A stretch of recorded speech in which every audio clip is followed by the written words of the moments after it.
You were taught there are 7 continents. That's tidy for a school map, just not for the real Earth. There's an 8th player hiding beneath the Pacific, Zealandia. Unlike Atlantis, it's real, mapped, and part of a bigger story that rewrites the rules. Quick version: Earth's crust rides on moving plates that collide, pull apart, or slide past. In that slow shuffle, a slice of an ancient supercontinent broke free and sank. That slice is Zealandia. Zoom out to Gondwana. About 100 million years ago, pieces began drifting, first from Antarctica, then from Australia. The crust stretched thin. Over time, most of Zealandia slipped below sea level. How big? Roughly 4.9 million square kilometers, about half of Australia, yet 93 to 95% is underwater.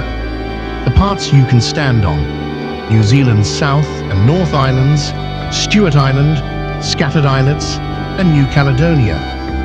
Why call it a continent? Because continent is about structure, not shorelines.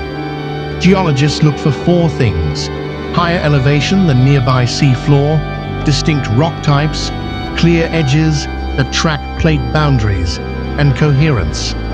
One continuous block of continental crust, not island crumbs.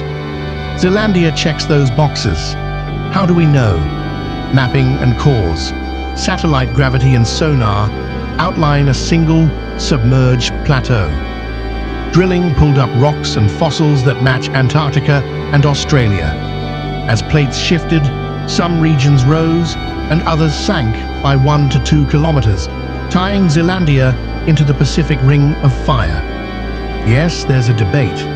The crust is thin and the land mostly submerged, so some call it a microcontinent. Others point to its size, continuous crust, and Gondwana roots. Either way, it's the smallest, youngest, and most submerged continent candidate on Earth, and it's forcing updates to how we think continents stretch, thin, and drown. Why it matters? Zealandia is a time capsule. Its rocks record plate motions, ancient oceans, and climate swings. Microfossils help rebuild past currents and temperatures. Understanding it helps explain why the Pacific is so restless and how supercontinents tear themselves apart. Here's the kicker: more than 80% of our sea floor remains unmapped in high resolution. We've charted the moon better than our oceans. If a continent can hide in plain sight, what else waits below? Ghost plates, microcontinents, whole chapters of Earth's story. Stand anywhere in New Zealand or New Caledonia and you're on the peaks of a sunken continent. So is Zealandia number 8 or a giant microcontinent? Drop your verdict and tell me which hidden world we should dive into next.